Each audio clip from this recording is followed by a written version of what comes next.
Je m'appelle Tania. Je travaille pour Cisco. Je ne suis pas ici pour contredire quoi que ce soit. Mais j'ai toujours eu beaucoup de gens, surtout des musulmans, qui me disent « Parce que tu es catholique, tu vas aller en enfer, donc tu dois te convertir pour aller au paradis. » Pour ma part, je pense être une bonne catholique. J'essaye d'être une bonne catholique. Je ne commets pas de péché intentionnellement. Mais est-ce que cela signifie que parce que je suis catholique, je vais aller en enfer, et si je suis musulmane, j'irai au paradis? Une sœur a posé une question concernant le fait que de nombreux amis musulmans lui disent que, parce qu'elle est catholique, parce qu'elle est chrétienne, elle ira en enfer. Est-ce vrai parce qu'elle est chrétienne, ira-t-elle en enfer? Sœur, selon moi, si vous êtes une vraie chrétienne, si vous suivez vraiment les enseignements de Jésus-Christ, Inch'Allah, vous irez au paradis. Mais seulement si vous suivez vraiment les enseignements de Jésus-Christ. Jésus-Christ a dit, « Cherchez la vérité, et la vérité vous libérera. » Correct? Maintenant, ce que vous suivez, je ne le sais pas. Suivez-vous votre Église ou suivez-vous Jésus-Christ? Si vous suivez votre Église, les chances que vous alliez en enfer sont très élevées. Si vous suivez Jésus-Christ, Inch'Allah, vous irez au paradis. Si vous lisez la Bible, il y a des paroles de Jésus-Christ. Je ne sais pas à quel point vous connaissez bien la Bible. Toutes ces paroles de Jésus-Christ sont en lettres rouges. Sœur, croyez-vous que Jésus soit Dieu? Eh bien, je suis un peu confuse à ce sujet, donc je ne vais pas m'étendre là-dessus. Non, je demande juste oui ou non. Eh bien... Vous êtes confuse? Non, ce n'est pas de la confusion, mais je ne veux pas répondre à quelque chose que je ne connais pas bien.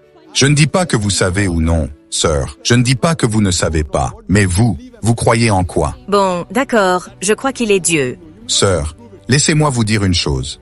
L'islam est la seule foi non chrétienne qui fait de la croyance en Jésus-Christ, en tant que messager de Dieu, un article de foi. Aucun musulman n'est musulman s'il ne croit pas en Jésus-Christ. Nous croyons qu'il était l'un des plus grands messagers de Dieu. Nous croyons qu'il est né miraculeusement sans intervention masculine. Nous croyons qu'il était le Messie traduit par Christ. Nous croyons qu'il a redonné la vie aux morts avec la permission de Dieu. Nous croyons qu'il a guéri les aveugles nés avec la permission de Dieu. Les chrétiens et les musulmans sont d'accord là-dessus, mais où se séparent-ils? La séparation se fait là, sœur, car la plupart des chrétiens, presque tous, croient que Jésus-Christ est Dieu tout-puissant. Ils croient qu'il a revendiqué la divinité. En fait, si vous lisez la Bible, il n'y a pas une seule déclaration sans équivoque. Il n'y a pas une seule déclaration non ambiguë dans toute la Bible, où Jésus-Christ dit lui-même « Je suis Dieu » ou « Adorez-moi ». Sœur, si vous pouvez trouver une seule déclaration sans équivoque, une seule déclaration non ambiguë, n'importe où dans la Bible, où Jésus-Christ lui-même dit « Je suis Dieu » ou « Adorez-moi », je suis prêt à accepter le christianisme aujourd'hui. En fait, si vous lisez la Bible... Je ne parle pas de vous faire accepter le christianisme. Je vous donne une réponse. J'ai eu ma réponse. Non, vous avez la moitié de la réponse. Je donne la réponse complète, Inch'Allah. Vous avez la moitié de la réponse. Je vous ai dit que si vous êtes une vraie chrétienne, vous irez au paradis, mais vous ne savez pas ce qu'est un vrai chrétien. Je vous donne des informations sur ce qu'est un vrai chrétien. Si vous lisez la Bible, Jésus-Christ a dit dans l'évangile de Jean chapitre 14 verset 28, « Mon Père est plus grand que moi ».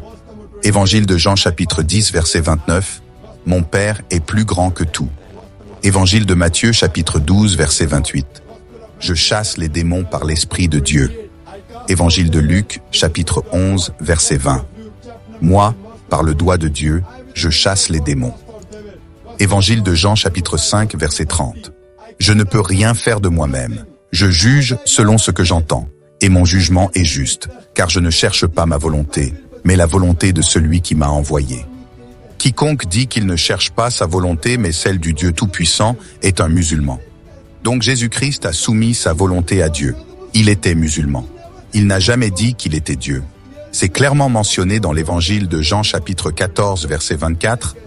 Jésus-Christ dit « Les paroles que vous entendez ne sont pas les miennes, mais celles de mon Père qui m'a envoyé. » Et c'est clairement mentionné dans le livre des Actes chapitre 2 verset 22. « Hommes d'Israël, écoutez ceci. Jésus de Nazareth, un homme approuvé par Dieu parmi vous par des miracles, des prodiges et des signes que Dieu a fait par lui et dont vous êtes témoins.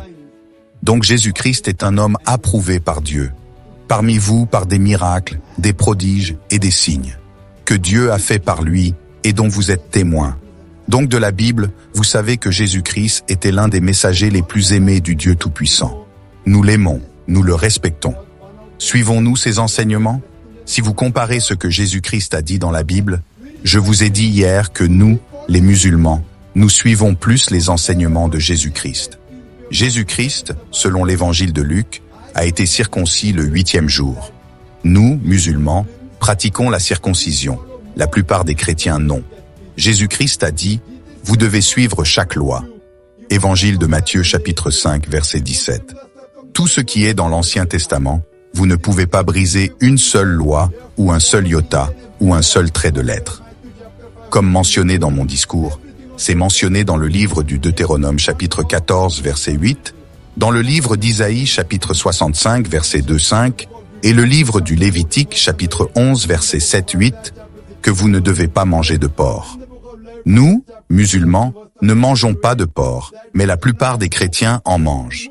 C'est mentionné dans le livre des Éphésiens chapitre 4 verset 18, livre des Proverbes chapitre 20 verset 1. Vous ne devez pas boire d'alcool. Les musulmans ne boivent pas d'alcool, mais les chrétiens en boivent. Donc, si être chrétien signifie une personne qui suit les enseignements de Jésus-Christ, alors nous, musulmans, sommes plus chrétiens que les chrétiens eux-mêmes. Donc, si vous devenez un vrai chrétien et que vous suivez vraiment les enseignements de Jésus-Christ, Jésus-Christ a dit dans l'évangile de Jean chapitre 16 verset 7, « Il vous est avantageux que je m'en aille, car si je ne m'en vais pas, le consolateur ne viendra pas à vous. Mais si je m'en vais, je vous l'enverrai. » C'est mentionné dans l'évangile de Jean chapitre 16 verset 12-14.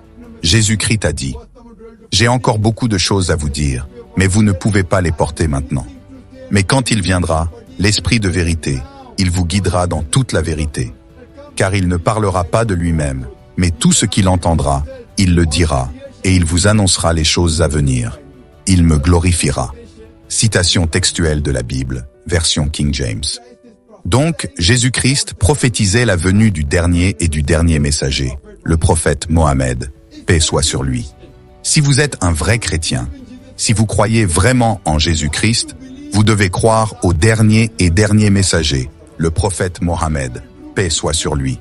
Donc, si vous êtes un vrai chrétien, vous croirez au prophète Mohammed, et Inch'Allah, vous irez au paradis. J'espère que cela répond à la question. Merci beaucoup, Dr Zakir Naik. Une chrétienne est contre le voile islamique. Regardez la vidéo si vous voulez savoir les arguments de Dr Zakir Naik.